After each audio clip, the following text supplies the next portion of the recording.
Gracias a todos los alumnos, gracias a la mesa de honor. El tema de la ponencia es la superación laboral de los jóvenes. Pero si vinieron a oír consejos de cómo hacer un currículum, vinieron al conversatorio equivocado. Yo no vine a enseñarles a hacer un currículum, o cómo se tienen que vestir para la entrevista de trabajo, o cómo tienen que dar la mano o modular su voz. Aquí venimos a hablar de cómo vamos a cambiar las cosas, para todos. ¿Qué es lo que está mal? Porque si queremos arreglar las cosas, algo tiene que estar mal, algo tiene que ser arreglado. Entonces, ¿qué es lo que está mal? Primero hay que saber qué es eso. ¿Qué está mal?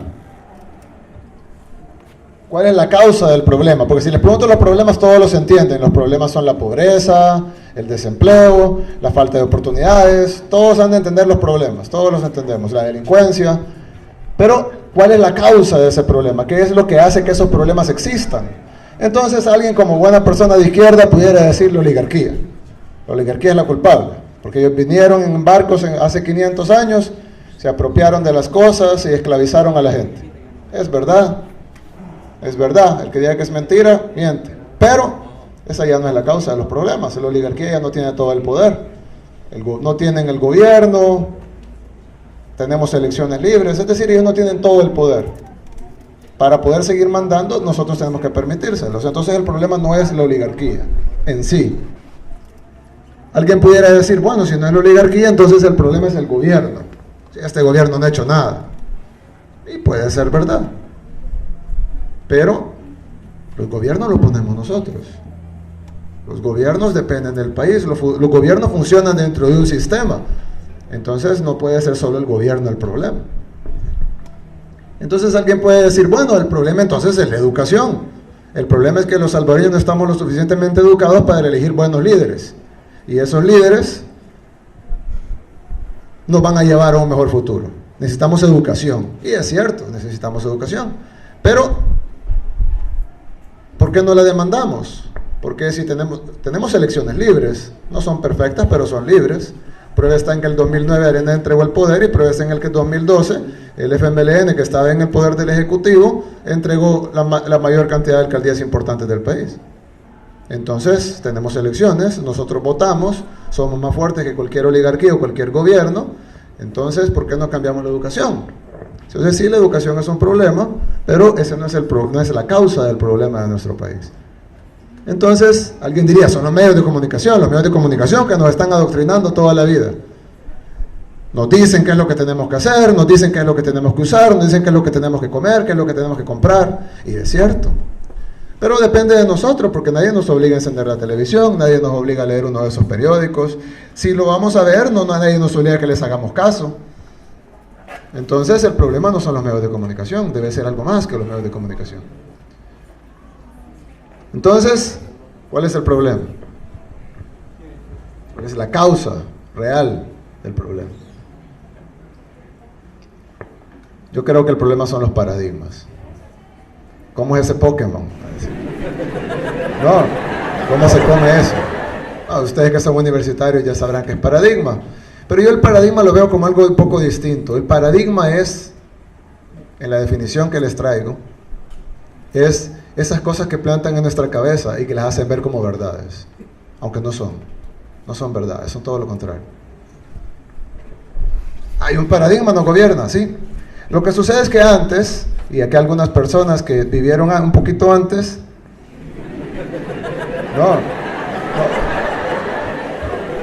una persona que vivieron antes nos puede decir que antes, que yo les hablara de la oligarquía, salgo y desaparezco.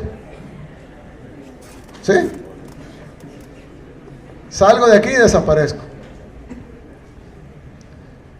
Ahora podemos hablar. Es decir, ya no viene la guardia a traernos y hablamos. Ya no nos borran los votos en las urnas.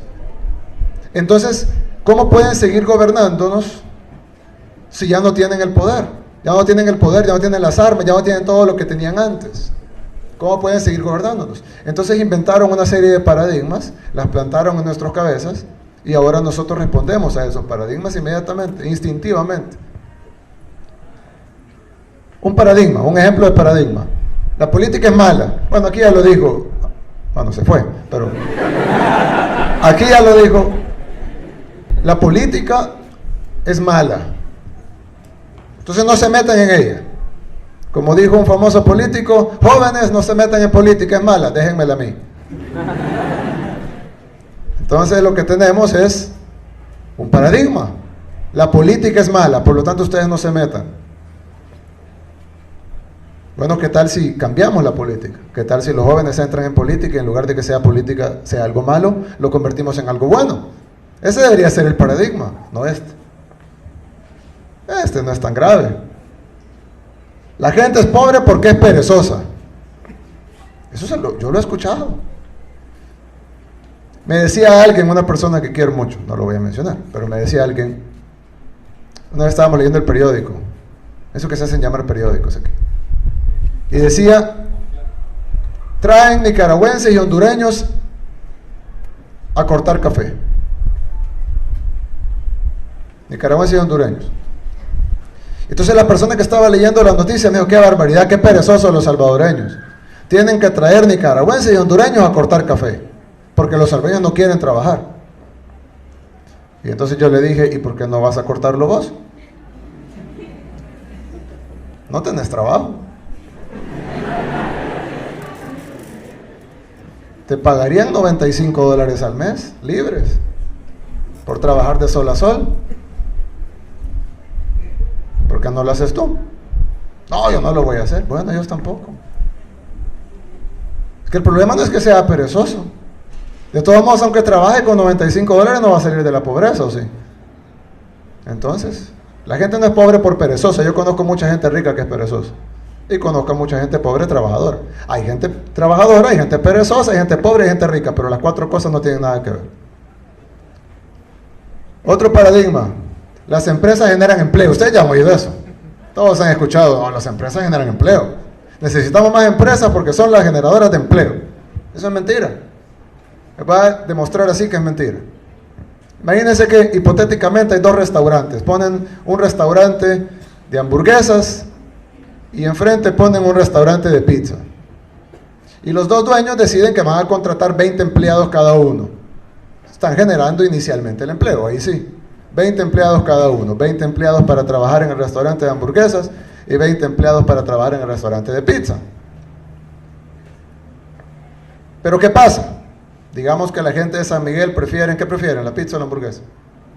Pizza. Digamos que la pizza. Y entonces van todos a comer pizza. Nadie va a comer hamburguesa. ¿Qué va a suceder con el restaurante de pizza? Crece. Y tú ya no necesita 20 empleados, necesita 40. Y luego necesitan otras sucursales, entonces ya son 80. Y luego otras sucursales son 120. Cuando tienen 5 sucursales son 200 empleados de pizza. Y nadie fue a comer al restaurante de hamburguesas. ¿Qué le va a pasar al restaurante de hamburguesas? Va a quebrar. ¿Y entonces cuántos empleados va a generar? 0. ¿Por qué? Los dos eran empresarios, los dos querían trabajar, los dos querían poner un negocio, los dos tuvieron más o menos la misma idea. ¿Por qué uno genera 200 empleos y el otro 0? Si las empresas generan empleo, los dos deberían de generar 100 empleos cada uno. ¿Por qué uno genera 200 y el otro 0? Porque el que generó los empleos no fueron ellos, fueron los consumidores. Fueron los que decidieron ir a comer pizza, en lugar de ir a comer hamburguesas. Ahí queda demostrado que los 200 empleos, probablemente los 20 empleos iniciales sí los generó el empresario. Pero los 200 empleos que continuaron, que se quedaron al final, lo crearon los consumidores. Y los 20 empleos que se perdieron en el restaurante de hamburguesas, los mataron los consumidores. Entonces las empresas no generan empleo, las generan los consumidores. Es bien fácil de explicar. Sin embargo, vemos los periódicos, escuchamos a los tanques de pensamiento, a los analistas. No, las empresas generan empleo. Y nadie lo contradice, porque es un paradigma. Lo tomamos como una realidad, aunque no es real. Necesitamos incentivos fiscales. Las empresas no vienen a invertir porque pagan muchos impuestos aquí en El Salvador. Necesitamos bajar impuestos para generar incentivos fiscales y que las empresas vengan e inviertan en nuestro país. ¿Suena bien? Bien. La contradicción es que los países con impuestos más altos en el mundo son los de más alta inversión extranjera. Y los países, por ejemplo, en Europa, en Japón, en Estados Unidos, los impuestos son muchísimo más altos que en El Salvador. Y hay más inversión. Y países que tienen menos impuestos que El Salvador, como algunos países de África o Haití, no tienen empresas. Entonces uno diría, bueno, ¿y qué pasa? Bajo esa teoría, Haití y los países de África que no tienen impuestos o que tienen impuestos bajos, deberían de estar llenos de empresas. Y países con impuestos altos como Japón no deberían de tener ninguna empresa.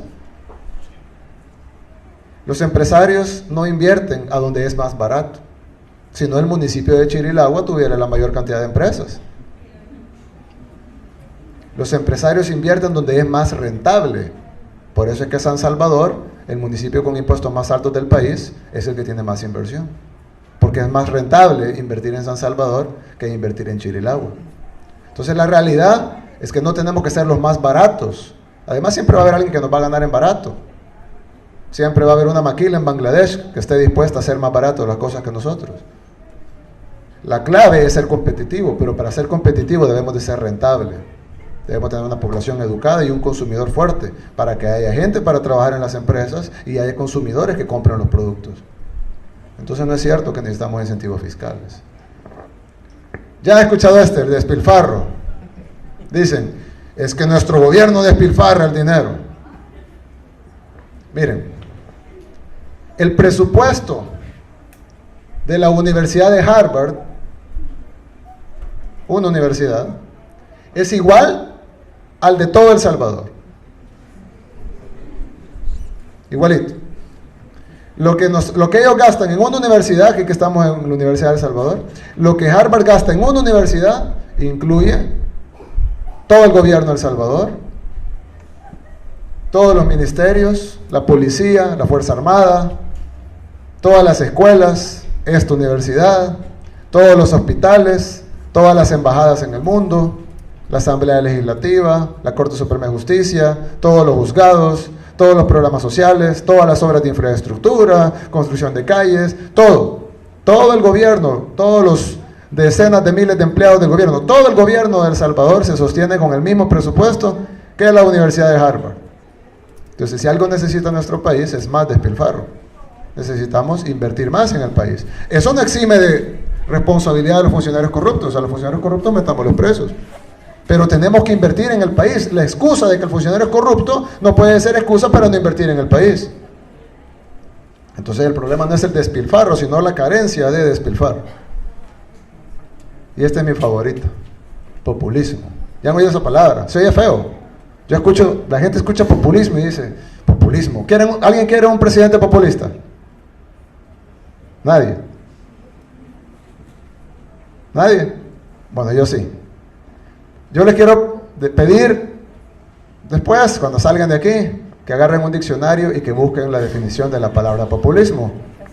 Yo lo agarré en el camino acá, el Arús, pues si quieren la cita textual, y decía, populismo, doctrina política que pretende defender los intereses y aspiraciones del pueblo.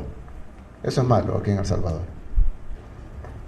Defender los intereses y las aspiraciones del pueblo es malo en El Salvador. Y yo vine a la Universidad de El Salvador, les pregunté si alguien quería un presidente populista y nadie levantó la mano. Es un paradigma. Nos han vendido que el populismo es malo. Eso es malo.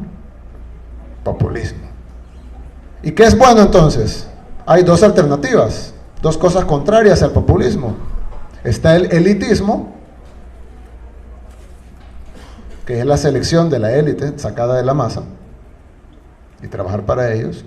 O, estoy seguro que nadie está de acuerdo con el elitismo, o el individualismo, que es un poco más noble que el elitismo, pero igual yo prefiero el populismo que el individualismo. Incluso en deportes, para los que les gusta el fútbol, saben que el individualismo no funciona. Así que yo me quedo con el populismo. ¿Por qué les digo todo esto? Porque todos los problemas de nuestro país se sostienen en causas, como les dije, la oligarquía, los medios de comunicación, el gobierno, los políticos. Pero todas esas causas existen en pilares, se sostienen sobre pilares, y esos pilares son los paradigmas. Los paradigmas con los que nos han llenado la cabeza y nos han hecho creer cosas que no son ciertas. Nos han hecho creer que esto es malo y que esto es bueno, y generalmente es todo lo contrario. Entonces nosotros estamos en una jaula. Los barrotes son los paradigmas, pero nosotros tenemos la llave.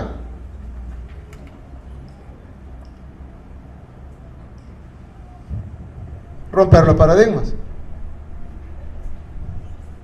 Eso es todo lo que tenemos que hacer. Quitémonos los paradigmas de la cabeza. Cada vez que escuchemos algo, un tanque de pensamiento, o de repente un analista político, o alguien que escribe cartas en el periódico, cada vez que escuchemos esto, si quieren perder su tiempo y leerlo, léanlo, pero analícenlo, escríbanlo con la realidad, agarren un diccionario y vean si lo que les están diciendo es verdad, y tomen las decisiones de acuerdo a eso.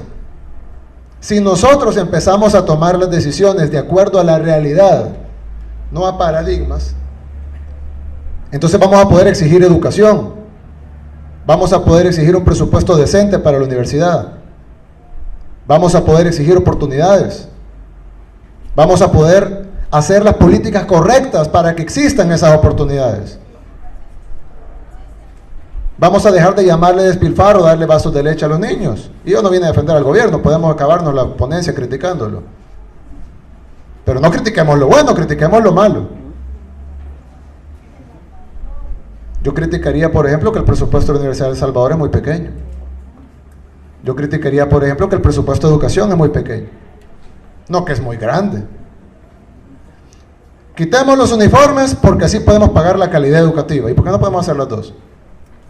Es más, les voy a dar una idea. Con los 1.100 millones de evasión fiscal que hacen los ricos en el país, podemos pagar uniformes, calidad educativa, hospitales, salud. Construimos un hospital en cada municipio del país y nos sobra dinero.